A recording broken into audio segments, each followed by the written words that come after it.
Hello, everybody, and welcome back to the 2023 Rogue Invitational. It is the Tailgate Show. I'm Pat Sherwood. It's day 2 and the final event of competition for the Strongman. It's going to be absolutely a spectacle here. Massive human beings moving massive weight. I'm joined at the desk by Brian Shaw, 4-time World's Strongest Man, 3-time winner of the Arnold Strongman Classic, and 2-time winner of the Shaw Classic, which, of course, event organizer and runner as well. And then we got Jerry Pritchard, 6-time World's Strongest Man competitor, the Iron Outlaw, and man, we're going to have an absolute blast. And we're joined remotely by Martins Litzis in Japan, won the World's Strongest Man in 2019, the Rogue Invitational in 2021, and the Arnold Strongman Classic in 2022. So I'm the only one that hasn't won anything. Let's have an absolute blast here. Yeah, this is going to be fun. It all comes down to this, man. A lot of pressure on these guys. Everybody's still going to be going after maximum points. Of course, you're going to look toward the top of the leaderboard naturally to figure out who the winner's going to be. But all these guys, there's a lot on the line. And you got to remember all the placements. You earn more money. You can climb one place, and you're going to want to do that for sure. Oh, absolutely. I mean, just jumping a spot or two could be a big difference in payday here. So these guys are going to be going all out. It's going to be a drag race. And what you're about to see, for anyone unfamiliar with it, we've got 2 heats of 5 athletes. They hear the timer go off. They're going to sprint down, grab the first bag, load it, grab the second bag, load it, grab the third bag, load it, and then get across the line as quick as possible. Martins, what do you have going on out there in Japan? How come you're not here with us? I was shooting with sumo wrestlers for strength unknown, and also, oh, here they go.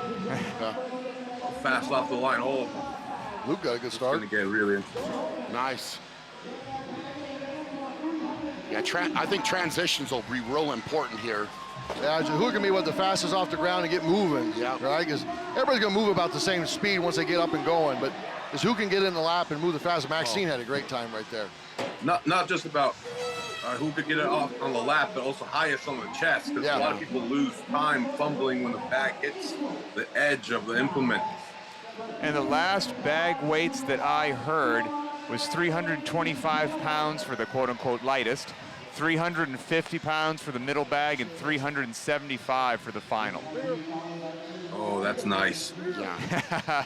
You saw it. Like Martine said, on that last bag, you saw a couple guys lift it up, lunge to put it in the basket, get caught right on the lip, and not be able to do it. So it's really important as you're going quickly, because you saw those guys go quick, to make sure that you do have it high enough so you don't run into that scenario. Yeah.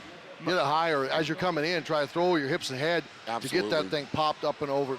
Martins, at those 3 different bag loadings that you just heard, is this just an all-out stomp the gas to the floor sprint? When I do a medley like this, and I usually love medleys like this, for me, I try to get the pick as quick as possible, but I'll sacrifice 1 second if I have to, just to make sure the bag is as high as possible on my chest. Because I never want to at all leave any room for error in hitting it and then fumbling at the last moment to try to get it over the bar or onto a platform, whatever it might be in such a medley. It's such a short event, one mistake, any slip is costly. 4 seconds is a lifetime. Yeah, you cannot really afford making to slip. sure. Yeah, really making sure it's as high as possible. I'm secure for the run. Is the most important part. Yeah. And you'll see a lot of the guys go out there and actually chalk the bags before they go, so that they can have the bag secure. And you never know, with this scenario being outside, it has been wet here. Yeah. If there's any moisture that gets on that bag and it causes you to slip, that could cost you several places in a race like this. So all those little details, you're going to see most of the guys inspect the bags for that type of stuff. Well, it's kind of like you go through and pre-tack on the Atlas stones before you go, make sure they're in the position you want, kind of get an idea where you're going to put your hands, because everything's got to happen in a split second. This is going to be a wild heat. We got 3, I think, of some of the current world's best medley runners. So this is going to be really interesting to watch.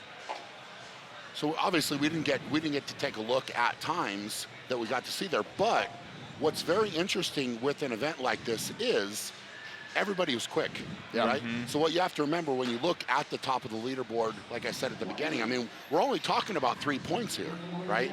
So all it takes is fumbling one bag, and you could drop 5 positions really, really quickly. As tight as a lot of these guys are going to be, and like Martin just mentioned, how we have so many great, medley bag, sandbag loaders here. It's going to be a tight race. Who's your pick for this one, Martins? What do you think? Who's winning this heat? It definitely is. Mitchell Hooper has been just so fire lately with his runs. I think he's gonna be hard to beat. Only if he makes a mistake will someone else catch up. I mean, actually, I take it back. Tom, he's tall and he could get those bags over the bar pretty easily. So I think Tom has a chance to win. So it's gonna be between Mitch and Tom. I think Tom. Well, obviously Tom has to win. Yeah, he has. And hope a couple guys help him out. That's really what has to happen for him to win overall. Yeah, so. he needs some guys in between him and Hooper. So let's see. I think it's unlikely. Yeah, Hooper's moving well. It looks like second bag. Needs to get this last bag over, and it's in. Come on. Oh yeah, here we Hooper go. just won it. Yeah. Fast. Yep. Congratulations to Mitchell Hooper. There you go. Dominant. Yeah. It's a pressure situation, right? Yep. And he stepped up and he handled it, and that's what you got to do, man. He would have known just as well as I did right there, or all of us did, to be fair, what's on the line, right? Yep. And you make one mistake. The interesting part was, I thought he actually made a mistake on the last bag going straight back to it. Oh, really? His Okay. back was completely toward the cart. He didn't pivot at all. And so when you pick it up, he had to turn around completely. You'll see it here on the replay. Yeah, I thought the same thing. I yell at my own athletes that train with me, like, don't turn with the implement. Yeah. Run and You face see yourself. That way you he's- pick and go He's straight. picking it up. His Right, back has is to do a completely- full 180. He was so really far ahead. precise footwork Yeah. that makes it work. He pivoted Most well. strongmen, I don't think, could do that. Yeah. But he executed, man. Yeah, Hey, he got it. Sometimes it doesn't matter if maybe he could have even been faster. Had he Right. pivoted a little bit, but he got it done. It looks like. I mean, congrats to him. That's a great, Pretty sure that was the moment for him. fastest Yeah. time. Yeah, I think he won it. Well, he definitely won that heat. What the Yeah, we'll wait overalls for the were, but official results, but if you had to ask me my unofficial gut feeling, I think he Yeah, probably it beat looked Max. like he ran away Yeah. with it. But we'll see. Let's say that he did. Rewind the clock to right at the beginning of the Rogue Invitational. Does this event, result, winner surprise you, or does it make perfect sense in your mind? Well, I think coming in, you're going to look at that board of athletes, and I think there's always going to be some surprises. And I think that anybody realistically would have said that they would have had him in the top 3, right? Like, I don't think anybody would have ever said no. But, throughout the contest, he performed. And a lot of times when you got a potentially a really tight top 3, it's who performs consistently throughout the contest and doesn't drop points. And that's what he was able to do. And ultimately looks like there's a very good chance that ended him on top of the podium. And, it's a big moment for him, man. It's a big contest, big stage, and he stepped up and got the job done, it looks like. Yeah, that's huge. Yeah, in a competition like this, I mean, it really just comes down to averages. If you could continuously keep placing in the top pack, you're going to win it. And Hooper has no weaknesses. Unfortunately for Mateusz, it continues to be the deadlift. Otherwise, he would be probably win this show if he could have fixed that weakness. Probably, that 0 is always haunted him when it comes to the deadlift. Yeah. Is it safe to say that putting these into the teeter like Rogue build, maybe that teeter itself is a bit unique, but lifting heavy objects and moving them you're going to see it all the time in strongman. So this is not an unusual skill set for these athletes. No, not at all. I mean, we've had a lot of different loading medleys with this type of weight, and I think that potentially you could have played with a lot of variables there, right? Like these guys probably could have carried those bags a little bit further. But here's the given task. This is what's put in front of them. And, as a strong man, you have to adapt. That's just the name of the game. You have to be willing to adapt and ready to adapt. And ready for everything. Anything, right? Oh, we got Kiki down there with Come Mitchell. in. Go ahead and walk me through this final event. It's really one where it's a make or break. If you fumble on a sandbag, you could easily go from first place in the event to 6th or 7th place in the event. I bet if you took split times from first bag and second bag across the whole field, they'd have been within 2 or 3 seconds of each other. An extra fumble on the heaviest bag it could cost you. So just about getting out there and executing. All of us are capable of doing that and doing that fast. So just lucky to be able to get out there and be able to execute properly. And what was that mental checklist to make sure that you executed properly before this got underway? Chalk, just all the chalk you can find. Thanks so much, Mitch. Thank you. He did just that. Those bags were covered. Yeah, they were. They were. Martins, like I the said, we chalk wish you cover. were here, but as a fan now watching the Rogue Invitational this year, and of course as a former champion yourself, how was it in the spectator seat? You know, what's your recap of the 5 events that unfolded? Watching this has fired me up for sure. I've taken a year off. I needed to build up other endeavors. But now I can't wait to come back next year, and I hope I get to compete at the Rogue. That's at least my plan. Watching these guys, I mean, the level is just unreal right now with the amount of repetitions done on the log, the speed that these guys are moving at. It like Mateusz beat my time on the roller coaster, so I'm a bit jealous of that. So I hope I get to one up that number at least. And yeah, it's been, of course, Hooper has been on fire lately. He's very talented, no weaknesses. So it'll be a very interesting fight when I come back, because I'm going to have to really step it up. Are you able to tell us what your plans are, or when maybe the next time we would see you in a competition could be? My plan for next year is Arnold's, Worlds, and Rogue. And we'll see if I have the capability to tack on another big show. I love what Brian does. I think he puts on one of the best strongman shows in the world right now. So I gotta take my hat off to him. I'm sorry I haven't been able to compete at your show, Brian. It just comes down to injuries right now. But I would love to one day if my body permits. 100%, man. Well, everybody knows you're one of the top guys, and that's no secret. So all of us are looking forward to seeing you back in action. And obviously, if there's anything I can do to help, you know I'll help. And, I think you'll be ready, man. Like you said, sometimes sitting on the sideline puts a little fire in your belly, right? And it fires you up and gets you ready. And, if you're saying that we know that hunger to compete is there. And that's a good thing with Martins Lisi's getting ready to get fired up. So I think everybody should be excited to hear that. Oh, hell yeah. Thank you very much. Make a good winner for training. This motivation, take it in there. Good luck, 100%. Martins. Oh, yeah. And we couldn't have lucked out any more with the weather. I mean, for as was great. It as was great. gloomy as the predictions potentially were, it was Yes. fantastic for the strongmen, that's for It was sure. great. Brian, you were put through the ringer with a whole bunch of testing. Did you play with this one as well, or did you avoid it? No, they didn't ask me to test this Okay. one. But obviously, sandbags are pretty straightforward for the most part, and Rogue makes the best sandbags on the market, so they know what they're doing with making sandbags. They did manipulate the size, so I talked to them a little bit about that, and it's all about getting the weights right, and you don't want to have an equipment failure, obviously, with the bags. So they were ready to rock and roll, and I did not get to test that though. So I'm all right with not testing it. Yeah, for sure. I get to play with other stuff plenty, so I feel like I got some training in, if nothing else. So that's Jerry, good. you and I were here event after event watching this whole thing go down. We watched it from start to finish. What's your closing thoughts, or just replaying it all in your mind right now? It was a great competition. We saw some really good battles between these guys. A lot of it played out kind of like we thought. There was a few surprises. Really sad to see Trey get hurt. Yes. Especially the injury that he walked away with. That's a big one. Hated to see that. Hate to see anybody get hurt, especially a bad one.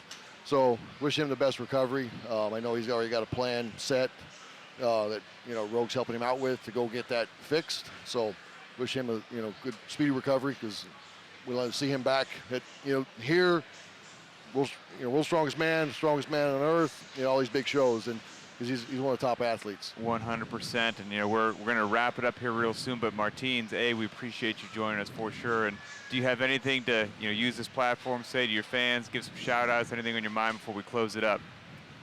Number one is just it definitely goes out to Trey. I really like the guy. He's one of the kindest athletes out in the field. Yeah. And also lately has just been his strength, it just keeps growing and growing.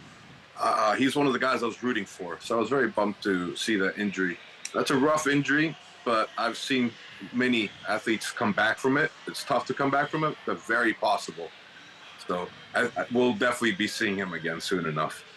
And as for any, other than that, I've been working on a YouTube series called Strength Unknown. So you guys please check it out. I go around the world highlighting obscure or strange strength feats that don't normally get the attention they deserve.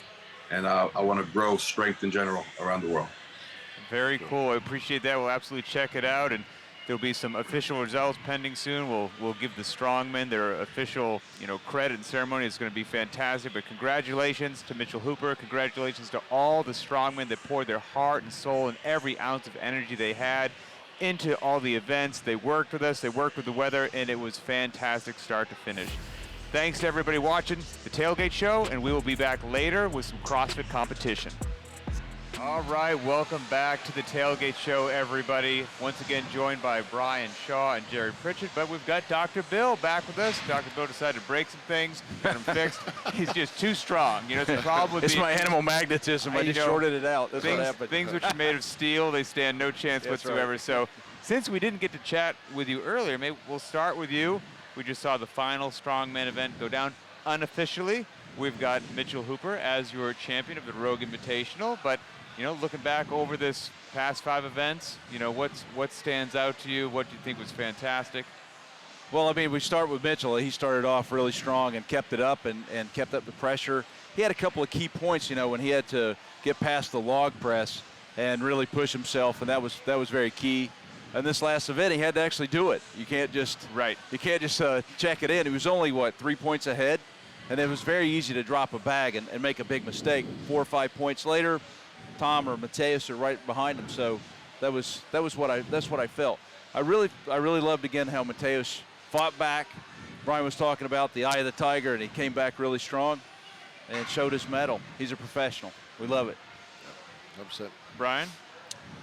Well, I mean, every contest is interesting because you have the build up to it, right? The hype around it, everybody talking about it. I think coming into this one, a lot of people were excited because the lineup was so strong and so deep. And it was who was going to do what and who was going to step up to the plate and be consistent. And it was a tough one to call, I think, at the beginning. And a lot of people would have said that maybe a top 3 pick, but not necessarily maybe a standout, like one guy that's going to win. And, I think early on, I mentioned I was a little surprised by Tom Stoltman on the deadlift, and Tom as well. I think he could have chose better footwear for the pull because he's a big, strong guy, and if he could have translated that a little bit better, pick up some more points. So, I mean, some of those things were a little surprising, but, at the end of the day, Mitchell Hooper is a guy who finds a way, right? Like you would say, all right, maybe that pull he's going to drop points. Well, he had the right shoes on. He moved the sled. He got second place, right? Big points out of that event where he could have dropped points and, stepped up in other areas, and that's why he's the guy that unofficially right now looks to be the winner. So. It was a good contest, and these guys are all ready for battle, and going in, it's always that. And for the competitors, I think coming out of it, they'll of course look at their training leading up, and they'll see what went right, what went wrong, what they could have done different. And any of these guys, that's what I would tell them to do is to take a step away, look yourself in the mirror, and say honestly, what could you do better? How could you build up better? And what went right, what went wrong, and that's how you improve as a competitor. Jerry, any favorite moments? I think, Tom's performance on the log was a big one. Those 10 reps, that was impressive. Yeah. And just the whole weekend, it's one thing to train for the shows, and you got, to set events, you come in and you know what you're going to have, and then things change, and it's tough as an athlete sometimes to roll with all that, and all these guys did very well with that, and so then the organizers did the best they can to, handle an outside show. Unfortunately, you're going to have rain sometimes. So it all turned out really well. Like I said earlier, one of my biggest things this weekend I'm gutted for Trey. I hate to see anybody get hurt, and Trey's a great guy, great athlete, and especially a big injury like that. So wish him the best recovery. I've already offered anything I can do to help him. So I think we all stand behind each other on that stuff. 100%, yeah. That's the biggest thing. Hate to see a guy walk away with a bad injury like that. Brian, let's say, one of the things I hear all the time, especially at the Rogue Invitational, is you've got your fans of Strongman watching, but there's a lot of new viewers to the sport that are just either learning about it for the first time or it's getting them fired up. Somebody wants to learn more about Strongman, maybe kind of get into it. This has kind of lit a fire under them. What's your record? What do you wish you knew years ago? Well, you're exactly right, and I think what's neat with the Rogue Invitational in particular is that they have put some strongman components into the CrossFit contest, right? So last year we got to see that really awesome log press event, and seeing all the competitors with that dumbbell this year was really neat. And it's great to have that crossover. You see some yokes coming in and some different carries and things like that. And I think it's very much helping to kind of bridge the gap. So what naturally you'll see happen is more of that equipment will get into gyms that's accessible to the normal person just going to a gym. And as far as functional training, I would argue that throwing some of those components in your training can be a lot of fun. Absolutely. Can be really challenging. So everybody can get into it. Everybody can try, and all it takes is having access to some simple equipment to give it a shot, and throw in some different functional training into what you're already doing to have some fun. And then a lot of people just kind of get bit by that bug and say, hey, I want to train a little bit harder. I want to do a little bit more. And that's ultimately what it's all about. So that's one thing that I personally love about the Rogue Invitational is that they bridge that gap so well between the two sports, and you get to interact. I get to interact and meet a lot of different people that are here for CrossFit, that you get to talk to them a little bit about Strongman and that crossover. So it's a lot of fun. You exchange a lot Strength of training's for information. everybody. Yeah, 100%. So Strength gentlemen, training's for everybody. 100% appreciate it. Ryan Shaw, Jerry Pritchard, Dr. Bill, it's been an absolute blast. Congratulations once again, unofficially at this moment, to Mitchell Hooper, your Strongman champion from the 2023 Rogue Invitational. It's been a blast covering Strongman here in the Tailgate Show. We have CrossFit coming up soon to end the night. Don't go too far. More action just around the corner.